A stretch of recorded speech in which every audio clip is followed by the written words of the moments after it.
आपको इस बात पर खुश होना चाहिए कि जो भी आपका सामान बिका है, जो भी आपकी सेल हुई है, उस पर आपको शुक्र अदा करना चाहिए।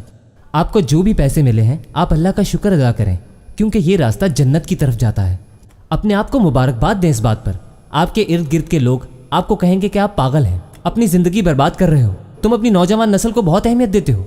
अरे भाई, तुम एक बहुत खूबसूरत अच्छे जवान लड़के हो, तुम बहुत खूबसूरत लड़की हो। ये जो तुम हर वक्त करती रहती हो ये सब क्या है? बेकार चीज़ें हैं ये हिजाब, ये पर्दा, ये क्यों करती हो? फजूल है ये सब। इतनी अच्छी शक्ल है तुम्हारी, उसके ऊपर दाढ़ी रखी हुई है तुमने, हर वक्त मस्जिद चले जाते हो, ये क्या कर रहे हो अपने साथ? हमें ज़िंदगी एक बार मिलती है, हमें इसको एंजॉय करना चाहिए। समझ रहे हो ना कि ज़िंदगी हमें एक बार मिलती है। और अगर यहाँ कोई काफिर होगा तो वो कहेगा हाँ, कहते हैं कि तुम बिल्कुल अहमक हो, तुमने कॉलेज के दिनों को भी ऐसे ही ज़ाया किया है। कौन सा ख्वाब देखते रहते हो? कैसी ज़िंदगी गुजार रहे हो? होश में आओ। चलो, तुम्हारे पेरेंट्स भी यहाँ नहीं हैं, पार्टी करते हैं, म्यूज़िक लगाते हैं, डांस करते हैं, बहुत मज़ा आएगा, अपनी ज़िंदगी को एंजॉय करो। मेरे ख्याल में तुम्हारी कोलीग जो है वो तुम्हें पसंद करती है ना, इसमें कोई बुरी बात नहीं। और इतना परेशान मत हो, अभी तो रमज़ान भी नहीं आया। और अब उसने अचानक बोला कि नहीं, मुझे जन्नत में जाना है। ओफो, पागल है, बहुत बड़ा पागल है। मेरी बात पर गौर करो, जब वो जाता है तो आप सोच में पड़ जाते हैं, आप ये बोझ बर्दाश्त नहीं कर पाते। सब आपको कहते हैं कि आप बेवकूफ़ हैं, आप अपनी ज़िंदगी बर्बाद कर रहे हैं। क्या मैं वाकई अपनी ज़िंदगी ज़ाया कर रहा हूँ? क्या मैं कुछ गलत कर रहा हूँ? फिर आप फ़ौरन से अल्लाह की किताब खोलते हैं और उसमें पढ़ते हैं, मुबारक हो, आपने अच्छी सेल की। सिर्फ वही आपको इस बात पर मुबारकबाद देता है और कोई नहीं, ना आपके दोस्त और कभी कभार तो वालिदैन भी नहीं। सिर्फ अल्लाह ही है जो आपसे खुश होता है और आपको मुबारकबाद देता है। किसी और जगह से आपको शाबाशी नहीं मिलेगी।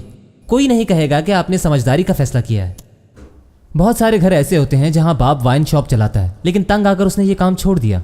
जब काम छोड़ दिया तो आमदनी भी कम हो गई। अब इतना बड़ा घर है, उसका किराया कैसे देंगे?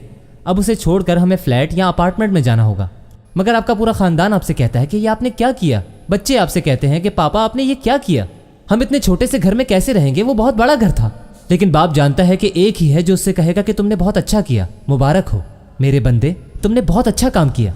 सिर्फ एक ही है जो आपकी तारीफ करेगा और वो है अल्लाह रब्बुल आलमीन, अल्लाह। जब आप अल्लाह पर तवक्कल करते हैं तो आपके इर्द गिर्द के लोग आप पर सवाल उठाते हैं और वो ये चाहते हैं कि आपका भरोसा टूट जाए।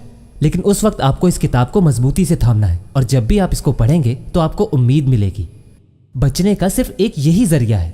इसलिए मैं तमाम मुसलमानों से ये कहता हूँ कि हमें अल्लाह की किताब से दिल लगाना चाहिए, उसकी बातों से, उसके वादों से, क्योंकि उसके वादे हमेशा सच्चे होते हैं। उसका वादा हर किसी के साथ यकसा है। मेरी ये कोशिश होती है कि मैं कुरान को पढूं और जो वादे अल्लाह ताला ने किए हैं उसे दूसरे लोगों तक पहुंचाऊं। जितना मैं कर सकता हूं वो करूं, लेकिन ये काफ़ी नहीं है। हर इंसान की अपनी सोच होती है, इसलिए वो कुरान को खुद पढ़े और समझे। इसको पढ़ने का मकसद कुछ और नहीं है।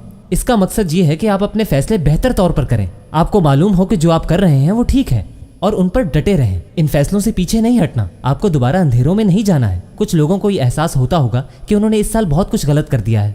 अच्छी बात है, आपको एहसास तो हुआ। शायद यही वो वक्त हो जहां आपका दिल तब्दील हो जाए और आप अल्लाह से माफ़ी मांगते हैं और वादा करते हैं कि मैं आइंदा ऐसा नहीं करूँगा। जो हो गया वो हो गया। माजी में मैंने जो भी गलतियाँ की हैं उन्हें मैं दोबारा नहीं करूँगा। बस एक आखिरी बात, मैंने काफ़ी वक्त ले लिया है, 3 मिनट से ज़्यादा हो गया है। मैं बस ये आखिरी बात बता दूँ। वो लोग आपसे हार मानने लगेंगे, वो लोग आपसे दूर होने लगेंगे, मगर अल्लाह आपका साथ कभी नहीं छोड़ेगा। लोग हमेशा आपका साथ छोड़ देते हैं, आपकी बीवी, आपके बच्चे, आपके माँ बाप, आपके दोस्त अहबाब, मगर अल्लाह आपका साथ कभी नहीं छोड़ेगा। लोग आपको बुरा भला कहेंगे, अपना फैसला सुनाएंगे, कहेंगे ये अच्छा नहीं है और बात ख़त्म।